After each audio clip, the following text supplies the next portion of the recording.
Good morning, Knicks fans. It's your boy. And you are now tuned into another episode of OU Knicks podcast. And I have someone very special on the show with me today who goes by the name of Miss Sue Lee. How you doing today, Miss Lee? I'm doing fine. Thank you for having me. Yes, it's always great to have you here with me. You are somebody that's very special to me. And even though, guys, Miss Lee is not your typical, Knicks fan, I would say she's more of a Portland Trailblazers fan, in which she gets no hate from it because, Damian Lillard is her boo. So, she got to ride with the Portland Trailblazers train. And I'm totally okay with that. But one thing that she does do, she does support me in my support for the New York Knicks. She takes time out to watch these games with me, even though some of them are, the majority of them are very horrible. She sits there, she bears and grin it, she offers her input, and I totally appreciate her for that. Thank you, Miss Lee, for all that you've done. Give her a round of applause. Thank you. Okay, so, even though you didn't watch too much of the game today, what is your overall thought on what you do know about the game? Well, what I do know and what I have seen, far as since the season has started, I have seen improvement in Randall. Yeah. In the way he's been playing. He's been consistent in moving the ball, finding his teammates. We've been noticing that his assists has gone up, and he's rebounding, and that's another thing to talk about.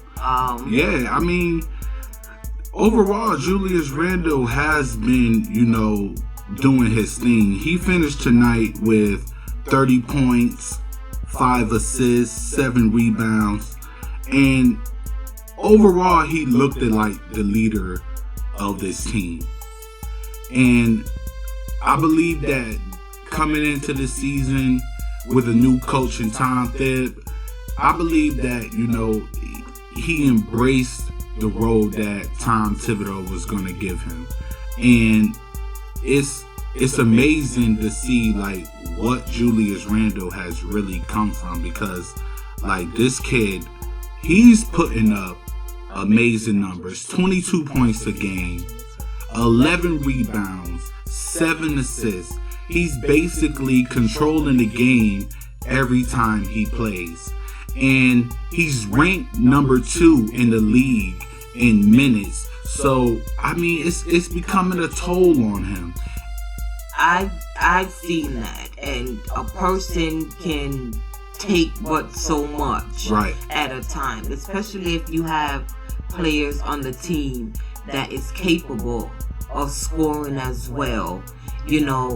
I understand we have all these superstars out here that can carry a team, but a lot of times that's a lot of pressure on one person. It is. It's not a me team, it's a we team. Exactly. And I get so tired of watching all these games and it be one person that's carrying the team.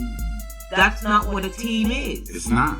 A team is 5 people. What's the purpose of you being on a team if you're not going to contribute the way that you're supposed to? And this is something that I hate to do it because I'm such a big fan of this kid, but I have to place some of that blame on RJ Barrett. And I know you're going to get your typical Knicks fan who he's only played 68 games. He still hasn't even completed a full season. What I'm basically building my argument on is we need to see more advancement. It's not like you didn't have 8 to 9 months to train your body and to train your shot and to train your awareness and to train your IQ. This is something that I have not seen progress with RJ Barrett. In some cases, yeah, but in a lot of cases, no. What I've seen from RJ Barrett is that he's scared to go to the rim. I believe that he gets to the rim, he may miss a shot or get a shot blocked, and then next thing you know, he's chucking up threes for the rest of the game. Now, the game against the Nets tonight, even though it was a game I felt that we should have won, I did see improvement from RJ Barrett. He didn't chuck up a lot of threes. He went to the basket. He focused on his mid-range shot, which is a lethal threat to teams when you're playing the Knicks. And I believe overall, he gave all that he could to, at least make the game more interesting. What do you think about that? Like we said, I didn't watch the game. Okay, so far as what I've seen from him so far since the season started, he started off good. I give him that. In the preseason. I give him that. But from the time the season started to where you at now, I've seen a decrease in his ability to execute and, do what he needs to do. Like, listen, you already played against half these teams last year. I understand the season was cut short, but you had films to watch. You had time to go to the gym. You did. Work out with whoever you need to work out with. Listen, as much as I love all these players, trust me, and I watch almost every game I could watch, and I study just as a coach would study, just as a player would study.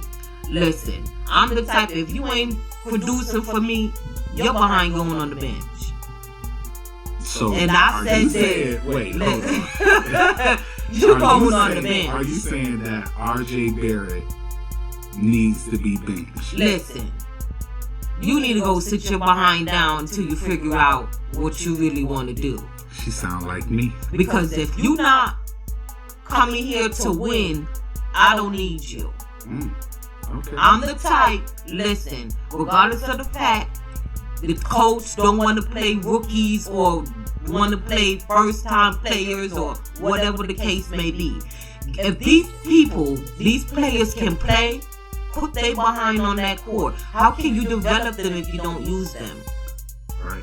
You have to use your players, regardless if you more for what they call them.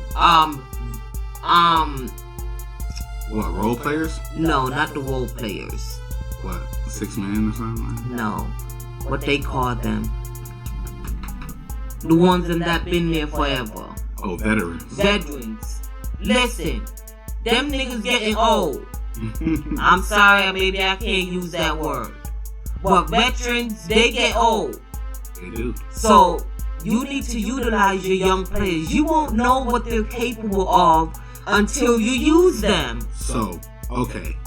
Let me ask you this question. And to mind you guys, let's read off RJ Barrett's stats for tonight against the Nets. He finished with 20 points, 3 assists, 5 rebounds. He was 1 for 4 from the 3-point line, 7 for 15 overall. Which is not, really a bad game, except for when you look at the threes.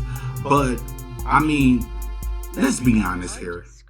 This is the best game that RJ Barrett has had in his last, let's say, 8 games. We seen him go off against Indiana, and we seen, I believe it was Atlanta that he went off with. But we haven't seen too much from RJ Barrett to be like, okay, this is the guy that we're going to go all out with.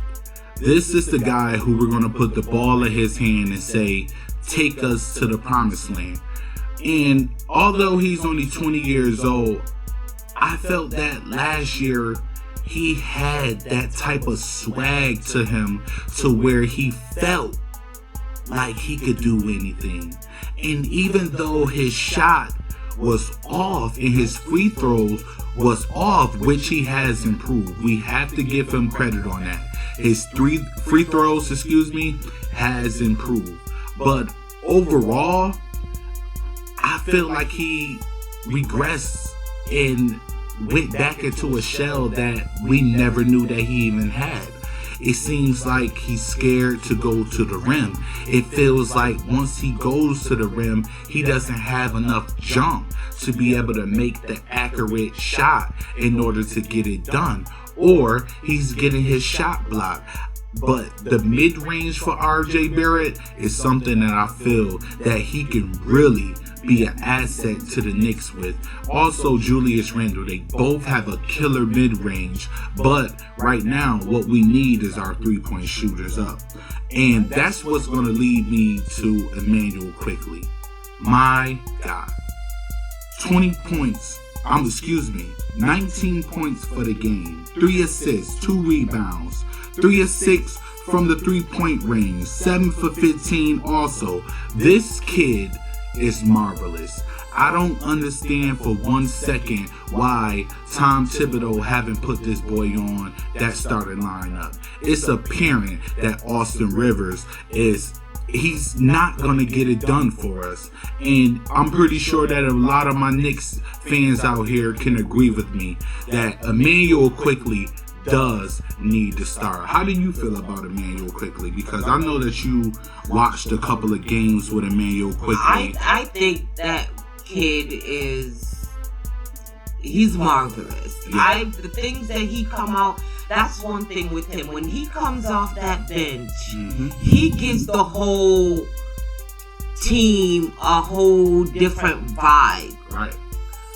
You know what? When he first came out, oh my God! Was it the first game? When they came, was it the first game? Indiana. When they came out, or was it the second game? No, it wasn't. It was the second game. You might be talking about the preseason, because you remember the first game of our season, our real season, we played Indiana, and that's the game that he got the hit pointer with against Miles Turner. No, it was the game they were down. And he came with him, Knox, and he came out. It was Knox, him, and they just, it's like they was like a whole different team from the start. And I'm like, you letting a bench point guard come out and brought the team back up, and if I'm not mistaken, they won that game. Yeah. If I'm not mistaken, they won that game. They definitely won that game. Why wouldn't you? I'm speaking for me as a coach. If I was a coach, I'm gonna use, even though I need some firepower coming off the bench, but if I can use him in a sense to jumpstart that starting line, my starting line, and keep them in a good rhythm, because even though they're in a good rhythm now, but after a while they lose that. They do. Halfway through, it's like, where did all that fire go? I don't need them to be the team trying to come back in the second half. I swear. We not about to be like the Denver Nuggets. We ain't about to be Denver. I'm sorry. We're not good enough to beat Denver. Where y'all coming from 20, 30 points down. Like, come on. Exactly. If you gonna finish it, finish it. Don't give them an opportunity to come back. And that's a main point of why I believe that he should definitely be on that starting lineup over Elfrid Payton, because we made the excuse for Elfrid Payton as he being a on-ball defender, and not only that, him being, let me move my phone from right here, him being an on-ball defender and him being able to run the offense, but Elfrid Payton slows down the offense. He comes over half court and just completely stops the ball. if we want that, we can just deal with that with Julius Randle. When Quickly is playing, he's coming up and asking for a screen 3 seconds, about 3 seconds into him being over the half court line. He's asking for a screen and he's trying to run a play. That is the type of point guard that we need. We don't need a point guard who comes over the half court and goes straight to the corner to where he can either get trapped and lose the ball, or he's holding the ball so long by the time anybody else has the ball, it's 7 seconds left on the clock and you're rushing to get a shot off. That is a wasteful possession, and that is the point guard that the Knicks do not need. The point of Tom Thibodeau saying in the beginning of this season about having the benefit of having young players is what? They can run. They are athletic. They get less tired quicker than the veterans. So if you have a young stud in Emmanuel Quickly who's gonna come and run your offense efficient and proficient alongside of Julius Randle, you got two vital players right there who can not only shoot, but they can make plays. And what does it do? It stretches the offense for RJ Barrett. RJ Barrett is in a stretch offense where he can run around, drive to the basket, hit the mid-range shot, and do the things that he's good at doing. As long as the Knicks have Elfrid Payton on that line, the interior will continuously be clogged and it will never work. And that ball would never move. It would never move. If you guys see, he's listen. Right. Listen. As you know, I like the players that the Knicks have, but as Knicks, I know you fans, you get tired of seeing the same thing happen all the time. Over and over, every season. You listen, I'm the type of person, I play 2K. I love 2K. And I have my teams that I play on, and I have my teams that I just would never go to. And when I play against a team, or if I be on a team, like with anybody, I'm gonna see if I'm gonna bond with a person on the team, right. Even though it's not real life. Listen, but to me, listen, it's real life for me. Listen, when you play with these players, it's basically you're getting their personalities, regardless if you may think not. You're getting their personalities in these games, right. And when I play on certain teams, I tend to really not like that person in real life. Yeah. It flows over into real life. And James Harden. Listen, I never liked James. He was Yeah. I never liked what's his name that was on They'll say Darren Williams. Yes. I couldn't listen. I played on the Brooklyn Nets. I couldn't do it. Because these players are listen. Bro, she holding on to a grudge from 2013. Listen here. Jay-Z edition. Listen. Peyton. Yeah. He can be great. At some times. But listen. Shoot. He needs to go. He's like a hindrance to the Knicks. Mm-hmm. Why keep hogging the ball? You can't shoot, bro. You can't shoot. I'm sorry to tell you. You just need to there's people on the team that really need to play, but then I don't understand why coaches be so committed to players that really don't contribute to their team at all. And I think this is something that we talk about all the time. You're not contributing. I get so tired of him when you want. Has the Knicks even ever scored a lot doing fast breaks? No. You have to get. Since probably maybe Winello. You have to get fast break points. You can't slow down the pace of the game. Once y'all get that ball, you have to move up the court. It's just as simple as that. Because if you slow it down, you're giving the opponents time to set up their defense. Why? Why the heck would you want them to set up their defense? Exactly. There's no... And then you want to sit there. You don't really know how to run the offense, dude. Who take almost half of the time. You tend to give them the ball when he said 7. I said 5 seconds on the clock. Because I'm the type, I like to watch that clock. Yeah. And I be like, is he going to pass the ball? So you telling me from the time you get from half court, you still trying to figure out how you gonna want to play and who you gonna get the ball to. Exactly.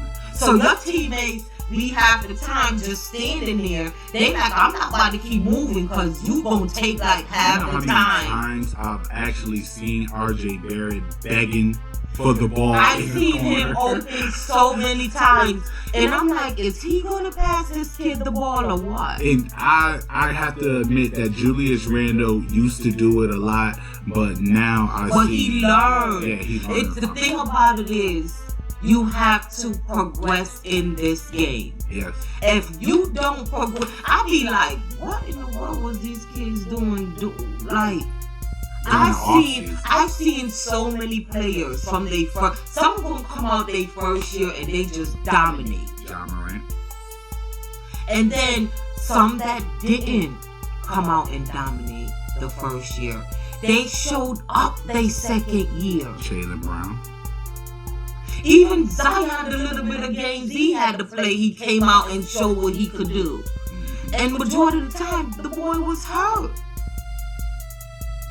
So, switching to another topic, and I know this is something that, you know, we didn't really get too much to talk about it because it was busy earlier, and we really couldn't build on it. So, what do you feel about this entire James Harden to the Brooklyn Nets situation? It's a joke. Listen. I understand everybody want to win a championship. They want to do this, they want to do that. But I feel like, listen, I can't. Me personally, this is from me. Me running the business, me being the president of whatever. I'm not about to send no one where they want to go. Exactly. I'm going to be like, oh, you want to go? Be my guest. I'm the type, I would kick you to the curb, but I'm going to get something in return. But it's not going to be where you want to go. Trust and believe that. So for them to do that, you didn't even really get much in return. Well, they got a lot of draft picks. That's what I got. Who want draft picks? If you rebuilding, know that your key player wants to lead, and he's been publicly saying he wants to lead. Okay. I'm not about to sit up there and give you away and just get a whole bunch of draft picks. And why is that? Because if I'm trying to rebuild because you want to leave, and I'm trying to get to the finals. Being Houston. That's what Being Houston. Okay. I'm going to need something that can help me right now. I'm not about to sit up 6-7 years in draft picks just to build a team. Okay. I want something for my return. Here's my put on it. Who is going to take the last shot? All three of them going to fight for it. Exactly. Who is going to take the last shot? And I don't need three of them either. And we witnessed in a few games ago with Kyrie Irving and Kevin Durant that when everything was in, the threshold, when the game was truly on the line, we noticed that Kyrie Irving was ball hogging and he took the last shot. He just so happened to miss, and Kevin Durant got the rebound and took the shot. But I truly believe in my heart that when Kyrie Irving comes back to that team, because their defense is not going to be elite. We can already see they lost 2 good defenders in Jarrett Allen and Karis LeVert. And Taurean Prince. I forgot about him. So, your best defensive players besides DeAndre Jordan are gone. So, who's going to be able to stop an offense like, let's say, the Lakers? Nobody. So, if you're not going to be able to start them, you're going to constantly be in games where the game is on the line. It's built on the last shot. So, who is going to take that last shot? All of them. How? It's only one ball. Because they're going to fight for it. And that's going to bring... And it's going to wind the clock down, and they're going to be like, pass me the ball. You know, Kyrie don't like passing the ball. He got to get his off first before anybody else. And James Harden got to get his off first before anybody else. He feels the same exact way. But listen, Brooklyn didn't need none of them. Uh-oh. Brooklyn did not need a Kyrie. They did not need a KD. They didn't. And they definitely don't need a James Harden. And why is that? None of them now play defense. They don't. They don't play. No. Kevin Durant does play defense. Listen. I've seen their games. He gets mad at his teammates if he feel like they should have been defending a person when it's him. Oh, that sounds like a LeBron to me too. LeBron have a tendency to do that too, but we're not going to talk about LeBron today. But I love him though. But let me just throw this out there. Kevin Durant, if you ever hear this podcast, please stop bullying. What's the guy named? Harris. Please do, because that boy ain't do nothing to you. I see you. Because you was not a captain. Yo, I see you a lot in these games, and you are bullying that boy. Stop doing that to him, man. He's a good player. He's a sniper from 3. Don't sit up there and bully him. Y'all need to feed him the ball. Yeah, more. Exactly. Especially now that they got more shooters over there. Yeah, because y'all ain't got no defense. Because, I mean, that's the only problem that I see coming from the Nets. Came there. Y'all took... I gotta change my words. Y'all took key players out the starting lineup, which they didn't need you, because they really didn't. Now you tanking them. I believe that. I believe that. Not necessarily they. I believe if they needed anybody, it would be Kevin Durant. If Kevin Durant would have been there by himself and left Kyrie Irving, I would have been totally okay with it. But once Kyrie Irving came and they got rid of D'Lo, and you see now Karis LeVert's gone, Jarrett Allen's gone, every key piece that got the Brooklyn Nets to where they are now, they got rid of them. They're gone. And so, what you got? From the head coach down to the key pivotal players, the only ones there is Mr. Limp-a-Lot, Spencer Dinwiddie. So, I mean, I just don't know about the Brooklyn Nets. And now you got a crazy person coming. Let's hope y'all can handle his partying ways. New York, you gonna whack up on some cash. That's all I'm telling you. I'm telling you, with that boy. Let's see if they gonna handle all his partying ways. See if he gonna be starting and playing. Gonna be a whole lot. Oh, James Harden got a quarantine today. He was out hanging with such and such. Well, come. That's your new buddy, Kyrie. That's your new buddy. Since you got excuses to not want to play. But it's okay. We'll see what you gonna do when he come and y'all fully on the court together. Yeah, we definitely will see. But hopefully, regardless of the fact of what, I do wish good health for all of them, because at the end of the day, I don't hate those guys. And I don't hate the Brooklyn Nets, even though they are semi-rivals to the New York Knicks. But, what I'm focused on right now is my team. And I feel that the Knicks need to find a better identity on offense. And I'm not buying into this whole Alex Burke with the sprained ankle in the boot. I just don't understand how a sprained ankle that, to me, at the moment that it happened, didn't look as bad as they're making it seem right now. So I'm definitely wondering what's going to come out of that situation right there. I hope he comes back healthy and is willing to go all out for the Knicks again like he was doing in the beginning of the season. But that kind of raised some hairs when you're talking about he's continuously walking inside of a boot.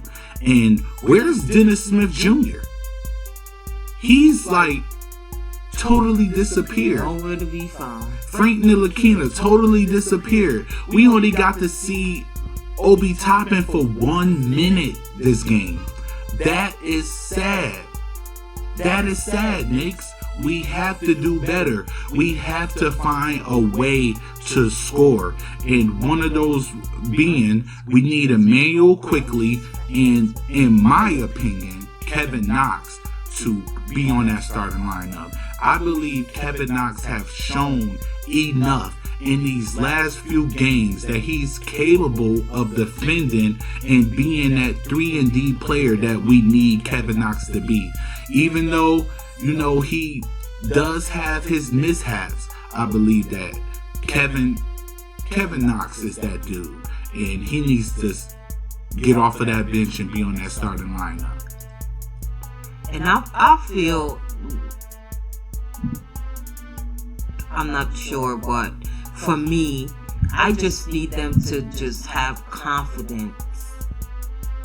Just believe in yourself, that you're capable and, to compete against any team, no matter who it is. Because I see that in them. I see the passion. It's like sometimes I look at them and I'm like, what is it that they really want? I don't know, because, some players needs the fans to really showcase who they are. But I feel like by you not having the fans, I feel like that right there should just motivate you even the more to just go a little extra mile to say, you know what, I don't have to have my fans here. But by me showing them and playing hard, that they be like, they playing for me, even though I know they want us there. You know what I'm saying? They allowed the season to start back, regardless with the pandemic and everything that's going on. So we as fans can see them. I think it would just show some effort. And I've seen that they're trying, but how bad do you really want something? I feel like sometimes the Knicks just purely give up. I feel like once they feel like the shots ain't falling for them, it's over. And I get so tired of just seeing players just feel like they could just have their way with the Knicks. Oh, and they be just laughing. That really turns me off. And I be like, I was like, for real, you just gonna let them come here and just laugh at you. Right. And then once you see them do that, it's like you just soak. Why are you just wallowing? That's when you should be like, I'm not about to take this from nobody. Because you're capable. Listen, if you're going to make plays, make the right plays, Knicks. You guys are way better than what I've been seeing these last few games. You guys, where's the energy and the drive and determination y'all had when the season started? And where is the defense? You guys were playing great defense. You guys was number 3 in opponent 3-point shooting percentage. What happened? You was holding teams to 102 per game. You was ranked number 1 in defense at one point in time at the beginning of the season. What happened? What happened next? Y'all got to get it together. And that's something that I'm not just going to hold on to the players. I'm going to put that on Tom Thibodeau's head too. You have to build up your defensive schemes because teams are coming in feeling like they can hit every three-pointer in the world against the Knicks. And as far as the Knicks players, you guys need to play more up on the offensive player. I see you guys giving them unlimited space to do when you know that lately in the form of offensive teams today, they have brought out the three-point line. They're shooting from deeper. You got people shooting from half court in the logo now. Why wouldn't I defend you once you get over half court if I know that you're doing this? It doesn't matter if they try to beat you on the dribble. That's when your big man comes into play and defends the rim. What we have to do is accept that we cannot have teams coming in shooting a good percentage from three. We have to force them to take mid-range to interior shots. That gives us a best bet of being able to keep up with their offense, even though our offense isn't good enough at that moment. What do you think? I agree. I definitely feel that way. I agree because they have Mitchell Robinson is a capable defender if you're driving in the paint. He alters your shot if he doesn't block it. And if you're defending on that three-point line, you're making sure that these teams are not getting easy shots. We noticed that at the beginning of the season with the Knicks. When teams were trying to get those easy shots that they were so used to getting on the Knicks, it wasn't happening because the Knicks were defending that three-point and they were forcing teams to bring it inside the paint.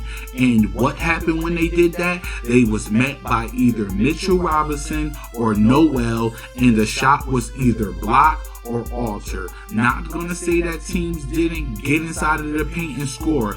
I'm just saying that the Knicks made it harder. This is what the Knicks need to do continuously in every game because we don't have enough offensive threats to be able to go toe-to-toe with the best shooters and the best offensive players in the world.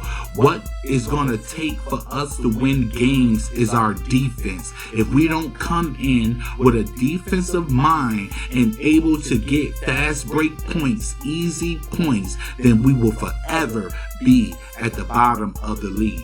Because what I've heard all the time is defense wins games. It does. If you ain't playing defense, because all they gonna do is score, and you guys gonna keep going bucket for bucket, bucket for bucket. But not only that, we don't have enough offensive scorers to be able to go bucket for bucket with a high scoring team. Let's say like Portland, Laker. You seen how Denver did us the other day. You see how Brooklyn did us tonight, where we were just, before we even really got into the game, we was already 0 for 5, and the Nets had almost a 10-point lead. We need to play harder defense. When they play defense, they win games. We win games.